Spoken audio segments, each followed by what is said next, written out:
ನಮಸ್ಕಾರ ರೈತ ಮಿತ್ರರೇ, ಯುವ ರೈತ ಯೂಟ್ಯೂಬ್ ಚಾನಲ್ಗೆ ನಿಮಗೆ ಆತ್ಮೀಯವಾದ ಸ್ವಾಗತ. ನನ್ನ ಹೆಸರು ಶಶಿಕುಮಾರ್, BSc ಬಯೋಟೆಕ್ನಾಲಜಿ. ನಮ್ಮದು ಒಂದು ಆರಾಧ್ಯ ನರ್ಸರಿ, ತುಮಕೂರು ಜಿಲ್ಲೆ ಗುಬ್ಬಿ ತಾಲೂಕು. ಪ್ರಸ್ತುತ ಕರ್ನಾಟಕದಲ್ಲಿ ಸರಿಸುಮಾರು 3 ಲಕ್ಷಕ್ಕೂ ಹೆಚ್ಚು ಸೀಬೆ ಗಿಡಗಳನ್ನ ನಾವು ಕೊಟ್ಟಿದ್ದೇವೆ. ಸೊ ಇವತ್ತೊಂದು ಪ್ಲಾಂಟೇಶನ್ ವಿಸಿಟ್ ಕೂಡ ಬಂದಿದ್ವಿ ನಾವು. ಇದು ಆ್ಯಕ್ಚುಲಿ ಸರಿಸುಮಾರು ಒಂದು 10 ರಿಂದ 11 ತಿಂಗಳು ಪ್ರಾಯದ ಜಪಾನೀಸ್ ರೆಡ್ ಡೈಮಂಡ್ ಸೀಡ್ಲೆಸ್ ಸೀಬೆ ತೋಟ. ಸೊ ಇಲ್ಲಿ ನಾವು ಕ್ರಾಪ್ ಕಟ್ಟಿಂಗ್ ಯಾವ ರೀತಿ ಮಾಡೋದು ಅಂತ ಹೇಳ್ಕೊಡೋಕ್ಕೆ ಅಂತ ಬಂದಿದ್ವಿ. ಸರ್ ನಮಸ್ಕಾರ. ನಮಸ್ಕಾರ ಸರ್. ಹೆಸರು ನಿಮ್ಮದು? ಕಿಶೋರ್ ಅಂತ. ಯಾವ ಊರು? ಚಿಕ್ಕದಾಸರಳ್ಳಿ ಗ್ರಾಮ, ಶಿಡ್ಲಘಟ್ಟ ತಾಲೂಕು, ಚಿಕ್ಕಬಳ್ಳಾಪುರ ಡಿಸ್ಟಿಕ್ಕು. ಮಳೆ ಬರೋ ಥರ ಇದೆ, ತೊಂದರೆ ಇಲ್ಲ. ಎಷ್ಟು ದಿನ ಆಯಿತು ಸರ್ ತಗೊಂಡು ಗಿಡ? ಇದು ಕರೆಕ್ಟಾಗಿ 11 ತಿಂಗಳಾಯ್ತು ಸರ್. 11 ತಿಂಗಳು ಎಷ್ಟು ಅಡಿ ಬೆಳೆಸಿದ್ದೀರಾ? ಏನಿಲ್ಲ, ಒಂದು ಸುಮಾರು ಒಂದು 5 ಅಡಿ ಇರ್ಬೋದು. 5 ಅಡಿ 6 ಅಡಿವರೆಗೂ ಹೋಗಿದೆ. ತುಂಬಾ ಜನ ಚಿಕ್ಕ ಗಿಡದಲ್ಲೇನೆ ಕಾಯಿಗೆ ಕವರ್ ಹಾಕಿ ಇದು ಮಾಡ್ತಿದ್ದಾರೆ. ನೋಡಿ, ಬೆಳವಣಿಗೆ ಅಂದ್ರೆ ಈ ತರ ಮಾಡಬೇಕು. ನೀವು ಯಾವ್ದಾದ್ರು ಎಲ್ಲಾದ್ರೂ ನೋಡಿ, ಎಲ್ಲಾ ಕಡೆನೂ ಸೂಪರ್ ಆಗಿ ಬಂದಿದೆ. ಸೊ ಇದನ್ನ ಇವಾಗ ಕ್ರಾಪ್ ಕಟಿಂಗ್ ಆಗ್ತಾ ಇದೀವಿ. ಇದು ಸ್ವಲ್ಪ ಮಿಸ್ ಕಟಿಂಗ್ ಆಗಿದೆ. ಸೊ ಇಲ್ಲಿ ಏನಾಗಿದೆ ಅಂದ್ರೆ ತುದಿಯಲ್ಲಿ ಕಟಿಂಗ್ ಹಾಕಿರೋದ್ರಿಂದ ಆಲ್ರೆಡಿ ಇಲ್ಲಿ ಹೂವು ಪೀಚು ಬಂದಿದೆ. ಇಲ್ಲೇನು ಸಮಸ್ಯೆ ಆಗುತ್ತೆ ಅಂದ್ರೆ ಮುಂದೆಗಡೆ ಈ ತರ ಕಟಿಂಗ್ ಹಾಕಿದಾಗ ಸೊ ಇಲ್ಲಿ ಬಂದಿರತಕ್ಕಂಥ ಪೀಚು ಹೂವು ಏನಾಗುತ್ತೆ ಅಂದ್ರೆ ಕಾಯಿ ಸೆಟ್ ಆದ್ಮೇಲೆ ಫುಲ್ ಬಗ್ಗೋಕ್ ಸ್ಟಾರ್ಟ್ ಆಗುತ್ತೆ. ನಿಮಗೆ ಬ್ರಾಂಚಸ್ ಅಲ್ಲಿ ಕಟ್ ಆಗಕ್ಕೆ ಸ್ಟಾರ್ಟ್ ಆಗುತ್ತೆ. ಸೊ ಈಗ ಏನ್ ಕಟಿಂಗ್ ಹಾಕಿದ್ದಾರೆ ಸ್ವಲ್ಪ ಮಿಸ್ಟೇಕ್ ಆಗಿದೆ. ಸ್ವಲ್ಪ ಕೆಳಗಡೆ ಕಟಿಂಗ್ ಹಾಕ್ಬೇಕಾಗಿತ್ತು. ಸೊ ಕ್ರಾಪ್ ಕಟಿಂಗ್ ಅಂತಂದ್ರೆ ಬನ್ನಿ ಇಲ್ಲಿ ತೋರಿಸಿ. ಸೊ ಮೇನ್ ಬ್ರಾಂಚಸ್ ಎಲ್ಲಿದೆಯೋ ಅಲ್ಲಿಂದ ನಿಮಗೆ ಒಂದು ಈಸಿ ಒಂದು ಹೇಳ್ತೀನಿ ನೋಡಿ, ಇಲ್ಲಿದೆ. ಸೊ ಇದು ಈ ತಿನ್ನಿಂಗ್ ಮಾಡ್ಕೊಳ್ಳಿ, ಸಣ್ಣದಾಗಿ ಮಾಡ್ಕೊಂಡು ಮೇನ್ ಬ್ರಾಂಚ್ ಎಲ್ಲಿದೆಯೋ ಇಲ್ಲಿಂದ 1 2 3 4 5 ಅಥವಾ 6. ಸೊ ಈ ತರ 5 ಸಾಕು. ಈ ತರ ಹಾಕೊಂಡ್ರೆ ಇಲ್ಲಿಗೆ ನಿಮ್ಗೆ ಕ್ರಾಪ್ ಬರುತ್ತೆ. ಆದಷ್ಟು ಸ್ವಲ್ಪ ಹತ್ರಕ್ಕೆ ಹಾಕೋಬೇಕು ಕಟಿಂಗ್ನ.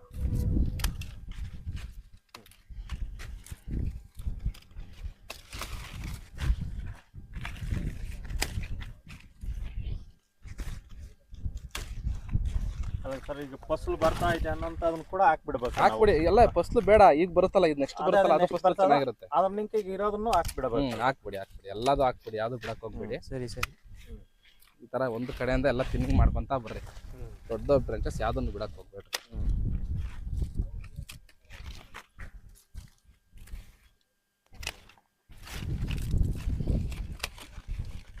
ಸೊ ಪರವಾಗಿಲ್ಲ ಇಷ್ಟಿದ್ರು. ಏನು ತೊಂದರೆ ಇಲ್ಲ.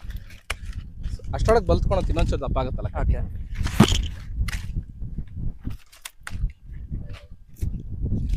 ಸೆಟ್ ಆಗಿದೆ. ಅಷ್ಟು ಅಲ್ಲಿಗೆ ಹಾಕೊಂಡ್ರೆ ಅಲ್ಲಿಗೆ ಇದಾಗ್ತದೆ. ಇಷ್ಟ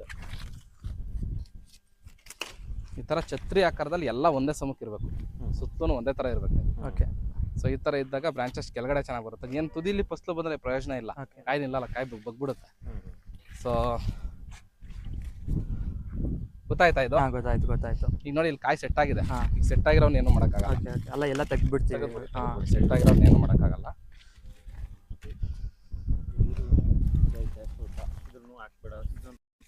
ಹಾಕಿದ್ದೀರಾ ನೀವು? ಹಾಕಿದ್ದೀರಾ, ಸ್ವಲ್ಪ ಮುಂದಕ್ಕೆ ಹಾಕಿದ್ದೀರಾ ಅಷ್ಟೇ. ನೀವೊಂದು ಇನ್ನೊಂದು ಸ್ವಲ್ಪ ಹಿಂದಕ್ಕೆ ಹಾಕಿದ್ರೆ ಸರಿ ಹೋಗೋದು. ಸ್ವಲ್ಪ ಹಿಂದಕ್ಕೆ ಹಾಕೊಂಡ. ಅಲ್ಲ, ಯಾವ್ದು ಹಾಕಿಲ್ಲ, ಒಂದು 5-6 ಗಿಡ ಹಾಕಿದೀವಿ ಅಷ್ಟೇ, ಸುಮ್ಮನೆ ಟ್ರಯಲ್ಗೆ. ತೊಂದರೆ ಇಲ್ಲ, ಬರುತ್ತೆ ಸರ್. ಹೆಂಗಾದ್ರು ಕಟ್ ಮಾಡಿ ಸರ್, ಚೇಪೆ ಗಿಡ ಬರುತ್ತೆ, ಏನು ತೊಂದರೆ ಇಲ್ಲ.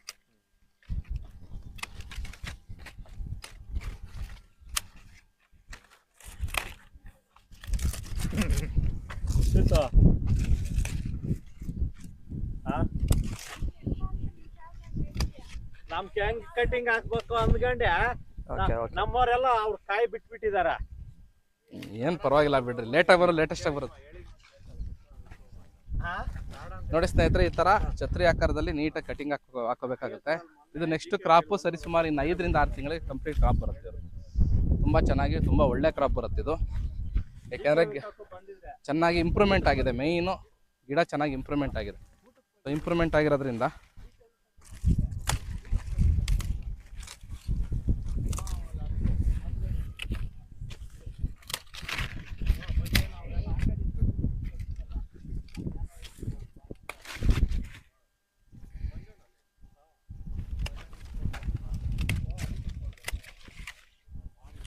ಇದು ಸ್ಟ್ರೈಟ್ ಬಿಡಂಗಿಲ್ಲ, ಸರಿನಾ?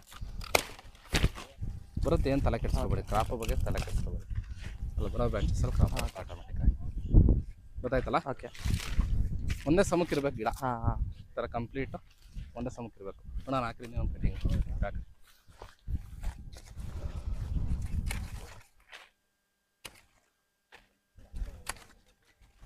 ಕಟ್ ಮಾಡೋಕ್ಕೆ ಎದ್ರಕೊಳಕ್ಕೆ ಹೋಗ್ಬೇಡ್ರಿ. ನೋಡಿ ಸ್ನೇಹಿತರೆ, ನಮ್ಮ ರೈತರು ಇವಾಗ ಕಟ್ ಮಾಡ್ತಾ ಇದ್ದಾರೆ, ತುಂಬ ನೀಟಾಗಿ ಕಟ್ ಮಾಡ್ತಾ ಇದ್ದಾರೆ.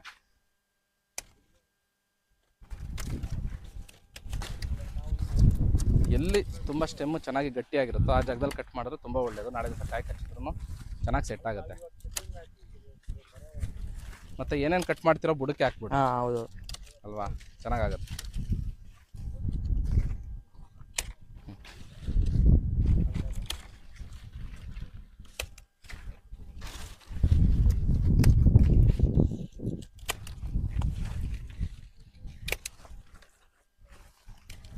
ಇಷ್ಟೇ ಸಾಕು.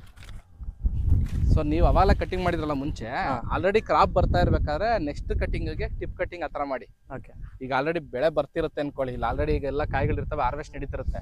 ಬರೋ ಬೆಳೆಗೆ ಬೇಕು ಅಂದ್ರೆ ಅದ್ರ ಮೇಲ್ಗಡೆ ಟಿಪ್ ಕಟಿಂಗ್ ಮಾಡ್ಕೊಳ್ಳಿ. ಈ ತರ ಇದು ಮೇನ್ ಕ್ರಾಪ್ ಅಲ್ವಾ ನಿಮ್ಗೆ, ಸ್ವಲ್ಪ ಜಾಸ್ತಿ ಇಳುವರಿ ಬರಬೇಕು ಅಂದ್ರೆ ಸ್ವಲ್ಪ ಕೆಳಗಡೆಗೆ ಕಟಿಂಗ್ ಹಾಕಬೇಕು.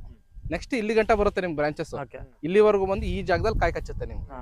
ಇಲ್ಲಿ ಅದ್ ನೋಡಕ್ ಅಲ್ಲೇ ಇಷ್ಟುದ್ದ ಬ್ರಾಂಚಸ್ ಅಲ್ಲಿ ಬಂದೈತೆ. ನಾವ್ ಹೇಳ್ದಂಗೆ ಕೆಳಗಡೆ ಎಲ್ಲೂ ನೀವು ಸ್ಟೆಮ್ಗಳು ಬಿಟ್ಟಿಲ್ಲ ಜಾಸ್ತಿ. ಸೊ ಹಿಂಗೆ ಮೇಂಟೈನ್ ಮಾಡ್ಕೊಂಡು ಹೋಗ್ರಿ.